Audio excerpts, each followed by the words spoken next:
Good Friday greetings. This burning candle represents the light of Jesus Christ in our world. I read from you now the Passion story from the Gospel of John, beginning in chapter 18, verse 28. Then they took Jesus from Caiaphas to Pilate's headquarters. It was early in the morning. They themselves did not enter the headquarters so as to avoid ritual defilement and to be able to eat the Passover. So when Pilate went out to them and said, "What accusation do you bring against this man?" they answered, "If this man were not a criminal, would we not have handed him over to you?" Pilate said to them, "Take him yourselves and judge him according to your law." The Jews replied, "We are not permitted to put anyone to death."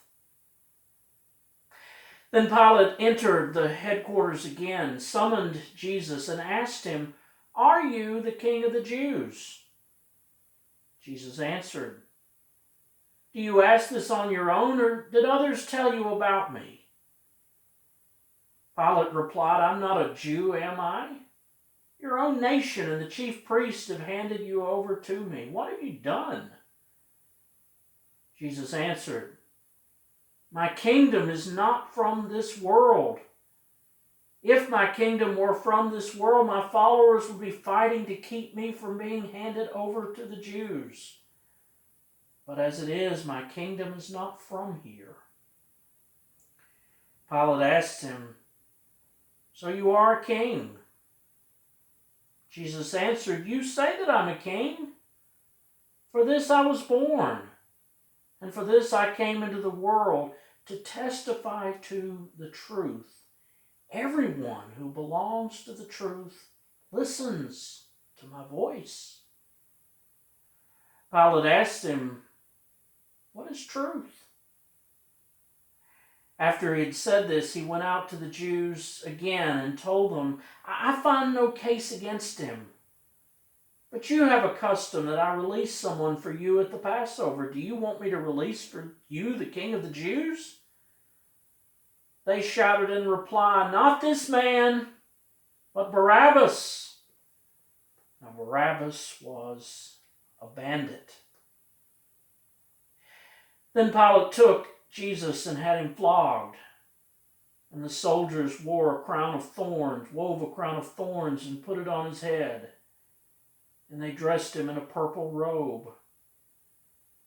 They kept coming up to him saying, "Hail, King of the Jews," and striking Jesus on the face. Pilate went out again and said to them, "Look, I'm bringing him out to you to let you know that I find no case against him." So Jesus came out wearing the crown of thorns and the purple robe. Pilate said to them, "Here is the man." When the chief priests and the police saw him, they shouted, "Crucify him! Crucify him!" Pilate said to them, "Take him yourselves and crucify him. I find no case against him." The Jews answered him, "We have a law, and according to that law he ought to die, because he has claimed to be the Son of God." Now when Pilate heard this, he was more afraid than ever. He entered his headquarters again and asked Jesus, "Where are you from?" But Jesus gave him no answer. Pilate therefore said to him, "Do you refuse to speak to me? Do you not know that I have the power to release you and the power to crucify you?" Jesus answered him, "You would have no power over me unless it had been given to you from above. Therefore, the one who handed me over to you is guilty of a greater sin." From then on, Pilate tried to release him, but the Jews cried out, "If you release this man, you are no friend of the emperor. Everyone who claims to be a king sets himself up against the emperor."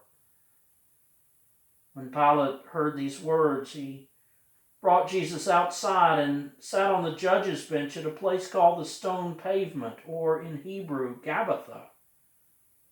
Now it was the day of the preparation for the Passover, and it was about noon. He said to the Jews, "Here is your king." They cried out, "Away with him! Away with him! Crucify him!" Pilate asked them, "Shall I crucify your king?" The chief priests answered, "We have no king but the emperor." Then they handed him over to be crucified. So they took Jesus, and carrying the cross by himself, he went out to what is called the place of the skull, which in Hebrew is called Golgotha. There they crucified him, and with him 2 others, one on either side, with Jesus between them. Pilate also had an inscription written and put on the cross. It reads, "Jesus of Nazareth, the King of the Jews."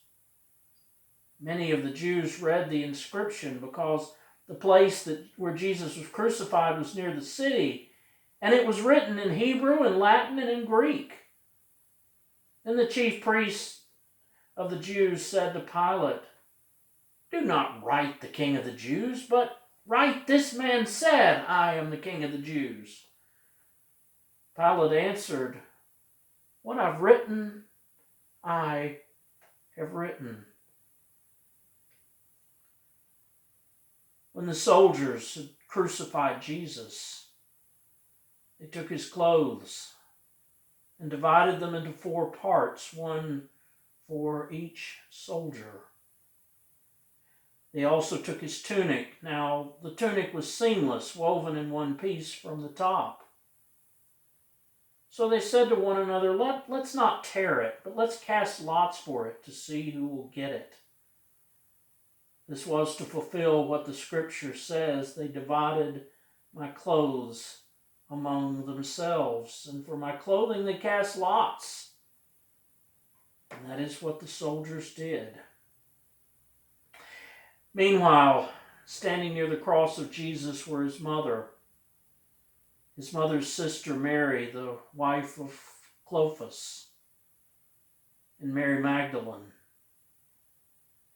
When Jesus saw his mother and the disciple whom he loved standing beside her, he said to his mother, "Woman, here is your son." And he said to the disciple, "Here is your mother." And from that hour the disciple took her into his own home. After this, when Jesus knew that all was finished, he said, "I am thirsty." A jar full of sour wine was standing there. So they put a sponge full of the wine on a branch of hyssop and held it to his mouth. When Jesus received the wine, he said, "It is finished." And he bowed his head and gave up his spirit.